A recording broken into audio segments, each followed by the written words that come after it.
सभी सम्मानित धम्म बंधुओं को सादर नमो बुद्धाय।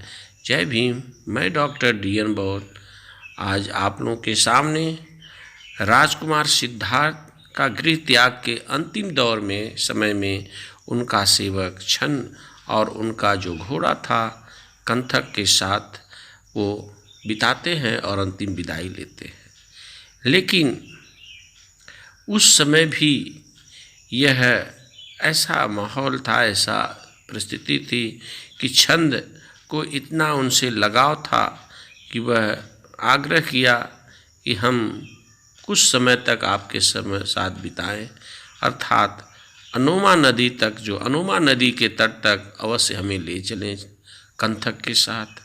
छन्न का यह आग्रह इतना अधिक था कि सिद्धार्थ गौतम को उनकी बात माननी पड़ी। अंत में अनोमा नदी के तट तक पहुँचते हैं।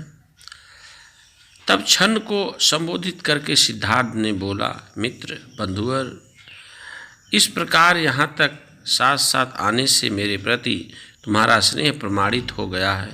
तुम्हारी भक्ति मेरे हृदय में सर्वदा के लिए एक अटूट है।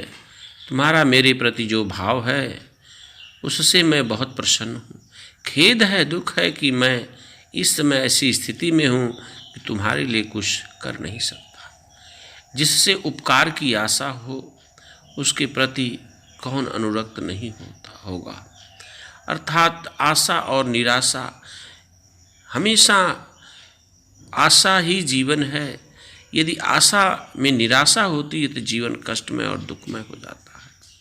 लेकिन विपत्ति के समय आदमी के अपने सगे संबंधी तक पराये बन जाते हैं। यह बहुत ही कड़वा सत्य है। लेकिन यह कड़वा सत्य बड़ा अद्भुत है, क्योंकि विपत्ति के समय अगर अपने पराये होते हैं तो समझ जाइए कि वो अपने नहीं हैं। कहीं न कहीं तथागत भगवान बुद्ध जब गृह त्याग रहे थे तो उस पूरे राज्य में तथागत भगवान बुद्ध का वास्तविक हितैषी कोई नहीं था। अगर हितैषी होता तो ऐसी नौबत न होती। यह कड़वा सत्य है। परिवार के लिए पुत्र का पालन पोषण किया जाता है। अपने भावी सुख के लिए पुत्र पिता को मानता है।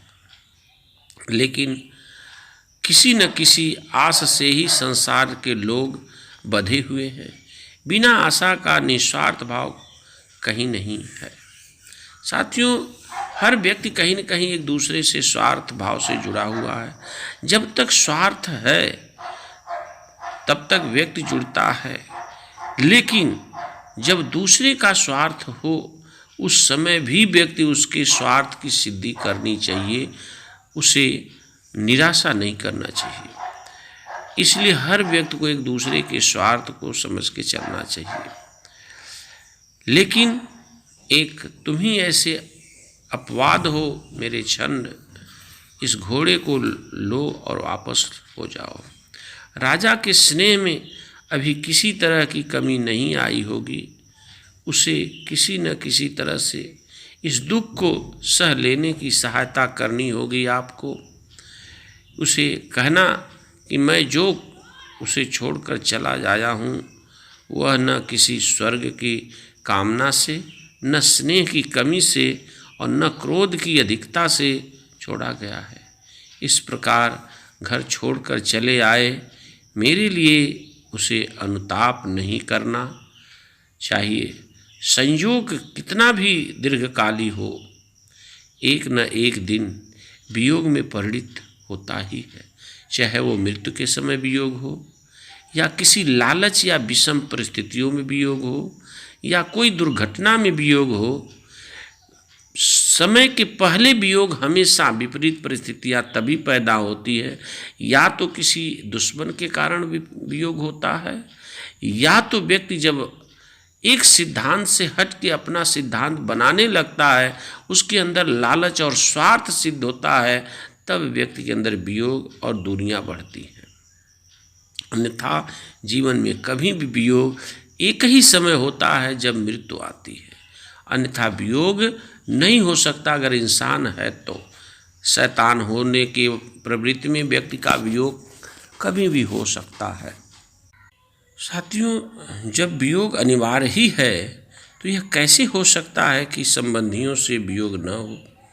आदमी के मरने पर उसकी संपत्ति के उत्तराधिकारी तो बहुत होते हैं, किंतु उसके पुण्य का उत्तराधिकारी और उसके पाप का उत्तराधिकारी मिलना कठिन है, शायद होता ही नहीं है। लेकिन है तर्क, व्यक्ति कोई अच्छा कर्म करता है तो उसका उत्तराधिकारी होता है, अगर गलत कर्म करता है उसका भी उत्तराधिकारी होता है। यह तर्क संगत है।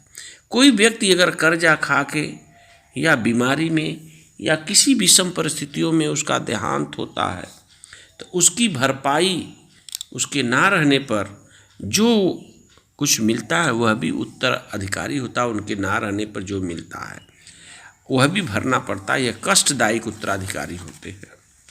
इस तरह से साथियों, राजा मेरे पिता की देखभाल रखनी होगी। क्षण हो सकता है कि वह कहें कि मैंने अनुपयुक्त समय पर गृह त्याग किया है, किंतु धर्म करने के लिए कोई भी समय अनुपयुक्त समय है ही नहीं।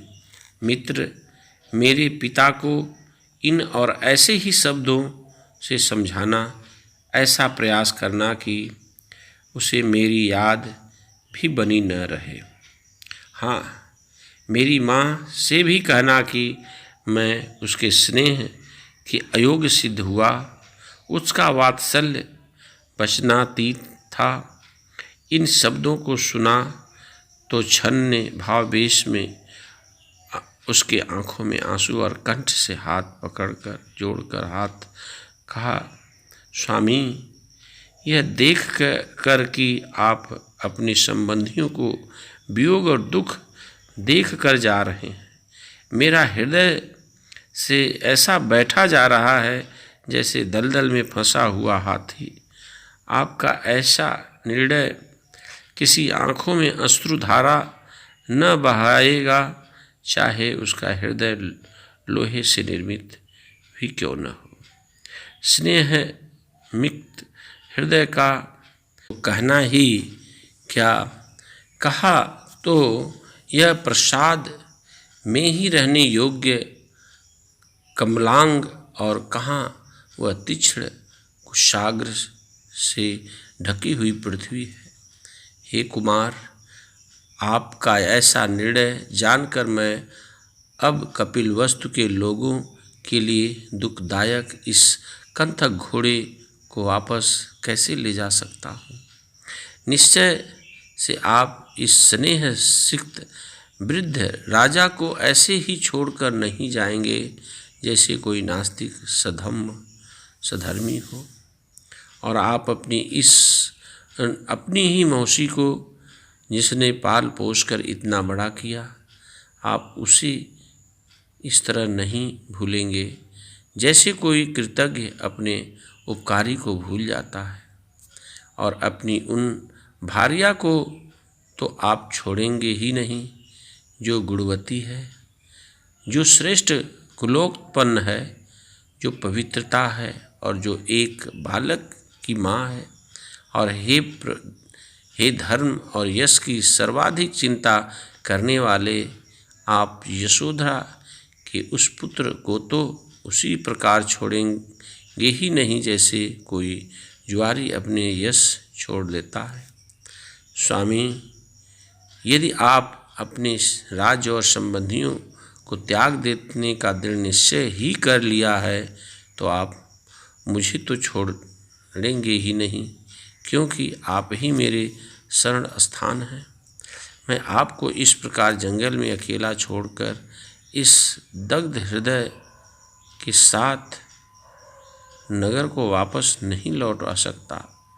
जब मैं अकेले वहाँ जाऊँगा तो राजा मुझे क्या कहेंगे।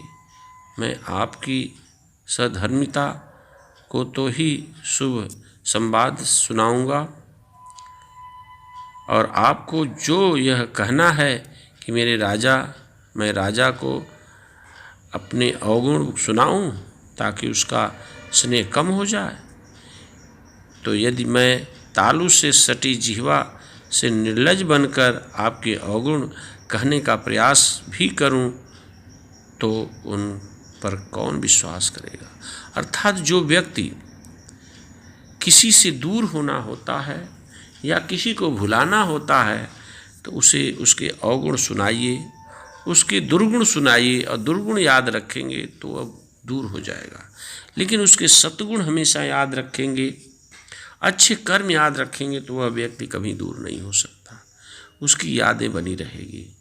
यह प्रकृति का नियम है। भूलना भी एक प्रकृति का नियम है।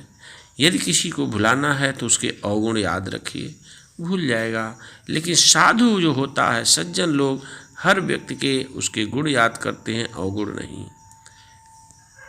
जो दया मूर्ति हैं और जिसमें सदा करुणा दिखाई है, यह उसके योग्य नहीं है कि अपने स्नेह का परित्याग कर दें।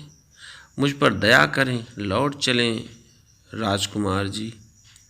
छन के इस दुख भरे शब्दों को सुनकर सिद्धार्थ गौतम ने अत्यंत कोमलता से उत्तर दिए, छन, मेरे वियोग से उत्पन्न होने वाले दुख का परित्याग करो। नाना जन्म ग्रहण करने वाले प्राणियों के लिए परस्पर का वियोग अनिवार्य है। यदि मैं स्नेह के कारण आज अपने संबंधियों का परित्याग न भी करूं, तो भी एक न एक दिन मृत्यु हमें एक दूसरे के से अनिवार्य तौर पर पृथक कर ही देगी। जिस मेरी माँ ने मुझे इतना कष्ट सहन करके जन्म दिया था, अब वह कहाँ है और मैं कहाँ हूँ? जैसे पक्षी अपने विश्राम वृक्ष पर इकट्ठे होते हैं किंतु फिर नाना दिशाओं में उड़ जाते हैं, यही प्राणियों की दशा है। उनका भी वियोग अवश्यंभावी है। जैसे बादल एकत्र होकर फिर पृथक पृथक नाना दिशाओं में चले जाते हैं, यही प्राणियों की दशा है। उनका भी वियोग असंभावी है। और क्योंकि इस संसार इसी प्रकार परस्पर एक दूसरे की वचन करता हुआ गतिमान है, इसलिए संयोग के समय किसी भी चीज़ को अपना समझ बैठना भयावह स्थिति है, क्योंकि यह ऐसा ही है। इसलिए मित्र, शोक मत करो, वापस लौट जाओ। यदि मन नहीं ही माने तो जाकर फिर वापस चले आना। बिना मुझे कुछ और कहे कपिलवस्तु के लोगों में जाकर कहना कि उनके लिए जो तुम्हारा स्नेह है उसे छोड़ दें, क्योंकि उनका निश्चय दृढ़ है। जब स्वामी और सेवक के बीच की यह बातचीत कंथक ने सुनी तो उस श्रेष्ठ घोड़े ने अपनी जिह्वा से स्वामी के चरण चाटे और आँखों में गरम गरम सी आंसू निकलने लगे। भाप भरे उस हाथ से जिसकी उंगलियां जूठी हुई थीं, उस हाथ से उनके मंगल स्वस्तिक अंकित हैं। उस हाथ से जिसकी हथेलियां अंदर को हों, गौतम ने उसे थपथपाया और एक मित्र की तरह संबोधित करके कहा, कंथक, सहन कर, अश्रु मत बहा। तेरा परिश्रम शीघ्र ही सफल होगा। जब छन ने देखा कि वह ऐसी हालात को देखा तो वह शीघ्र विदा होना ही होगा, तो उसने गौतम से उस गृह त्याग पर वो रूप को नमस्कार किया और कंथक और छन से विदा लेकर गौतम भी अपने मार्ग पर चल दिए। छन ने जब देखा कि उनका स्वामी राज्य त्याग कर परिव्राज्य गृह त्याग का राज्य छोड़ करने का वेश धारण कि चला जा रहा है, उससे न रहा गया। वह अपने हाथ उठाकर जोर से चिल्लाया और जमीन पर गिर पड़ा तब जब उसने पीछे मुड़कर देखा, वह एक बार फिर जोर से चिल्लाया। उसने अपने कंधक के गले में हाथ डाला। वह निराशा और भग्न हृदय फिर अपने मार्ग पर आगे बढ़ा। रास्ते में वह चिंतित हो उठता, कभी पश्चाताप करता, कभी लड़खड़ाता, कभी गिर पड़ता। इस प्रकार स्नेह विदीर्ण हृदय से उसने रास्ते भर नाना तरह की बातें करते वह स्वयं नहीं जानता कि वह क्या कर रहा है। यह एक मित्र की वाणी और यह चीज़ देख करके छन्न बहुत ही दुखी हुआ। साथियों, यह वक्तव्य आप लोगों को बुद्ध धम्मा से बता रहा हूँ।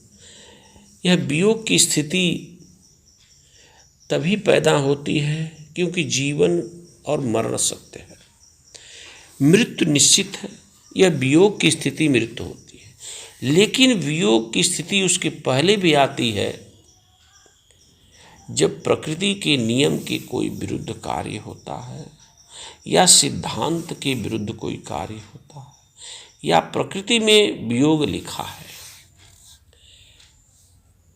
जिस प्रकार कोई भी घर में एक लड़की हो, उसका गृह त्याग, घर से जाना एक वियोग है, लेकिन वो अस्थाई वियोग नहीं है, वो पार्श्व वियोग है। रिश्ते खत्म नहीं होते हैं। तो यहाँ पर तथागत भगवान बुद्ध का जो वियोग था अस्थाई नहीं था, पार्श्व वियोग था, जो कुछ क्षण के लिए था, क्योंकि वह अंतिम समय नहीं था कि वो जा रहे हैं वापस नहीं आएंगे। इसलिए यह वियोग पार्श्विक वियोग है। इसलिए दुनिया में यह कड़वा सत्य है। कुछ वियोग होते हैं जो अपार्श्विक होते हैं, कभी वापस नहीं आते, वह मृत्यु है। यही सत्य है। और जो किसी कार्य उद्देश्य की पूर्ति के लिए, जो कार्य के लिए कर्म करते हैं, अगर व्यक्ति स्वार्थी हो जाता है या लालच और मोह माया में अधिक पड़ जाता है, तब वियोग होते हैं। वहीं से दुख की प्रकृति चालू होती है। यह गलत है। इन्हीं शब्दों के साथ आज आप लोगों के सामने बीके महागुरु में मैं डॉक्टर डी.एन. बौद्ध विदा लेता हूँ। वीडियो को अंतिम तक देखें, सुनें और समझें और शेयर करें, लाइक कमेंट जरूर करें। इसी प्रकार आपको और बुद्ध धम्मा का पाठ सुनाते रहेंगे। तब तक के लिए सभी धम्म बंधुओं को सादर नमो बुद्धाय। जय भीम, जय भारतीय संविधान।